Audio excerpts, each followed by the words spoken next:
नमस्कार। पढ़ेंगे नहीं तो आगे बढ़ेंगे कैसे के अगले एपिसोड में आज हम सनातन वैदिक धर्म में मनुष्य के जीवन काल पर चर्चा करेंगे। मनुष्य का जीवन काल किस तरीके से गुजरता है और अंत में अंतिम पड़ाव उसकी कैसे होती है, और बेहद मनोरंजन और रोचकता से भरा ये विषय है। चलते हैं, चल इसको सुने।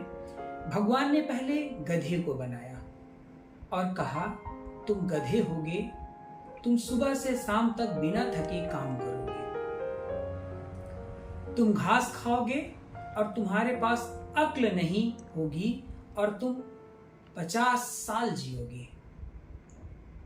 गधा बोला, मैं 50 साल नहीं जीना चाहता, ये बहुत ज्यादा है, आप मुझसे 20 साल ही दें और मेरा वापस 30 साल ले लें। भगवान ने बोला, तथास्तु।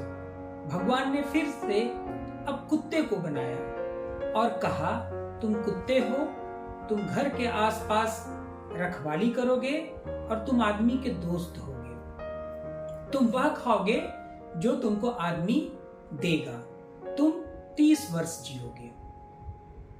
कुत्ता बोला, मैं 30 साल नहीं जीना चाहता, आप मुझे सिर्फ 30 में से 15 साल ही दें। भगवान ने कहा, तथास्तु। फिर भगवान ने बंदर को बनाया, पहले गधे को बनाया, फिर कुत्ते को बनाया, अब इसके बाद भगवान ने बंदर को बनाया और कहा, तुम बंदर होगे, तुम एक डाली से दूसरी डाली में उछलते रहोगे, तुम 20 वर्ष जियोगे। तो बंदर ने बोला, मैं 20 साल नहीं जीना चाहता, यह बहुत ज्यादा है, आप मुझे 10 साल ही दें। भगवान ने कहा, तथास्तु। आखिर में भगवान ने इंसान को बनाया और कहा, तुम धरती के सबसे अनोखे और समझदार जीव होगे, तुम अपनी अक्लमंदी से सभी जानवरों को अपने बस में करोगे, तुम 20 साल जियोगे। तो आदमी ने जवाब दिया, 20 साल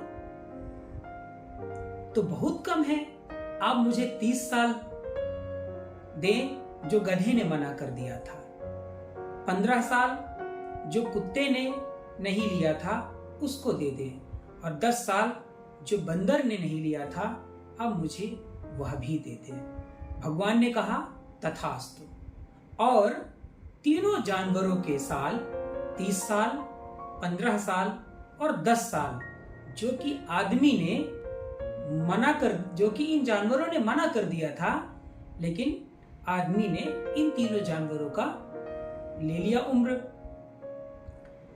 अब आगे चलते हैं मनुष्य के जीवन काल में इसके बाद होता क्या है। आदमी को मिल गए, तब से आज तक आदमी 20 साल इंसान की तरह जीता है, शादी करता है, 30 साल गधे की तरह जीता है,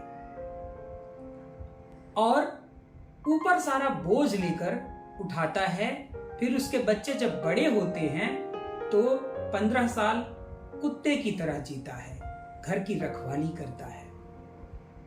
बच्चे जो उसे दे देते हैं उसे वह खा लेता है। उसके बाद जब वह रिटायर हो जाता है तो वह 10 साल बंदर की तरह जीवन बिताता है, एक घर से दूसरे घर, या अपने एक बेटे के या दूसरे बेटे के या बेटी के घर, इस तरीके से वह आता जाता रहता है और नए नए तरीके अपनाता है और अपने पोतों को खुश करने में और कहानी सुनाने में वह बाकी का जीवन बिताता है। धन्यवाद।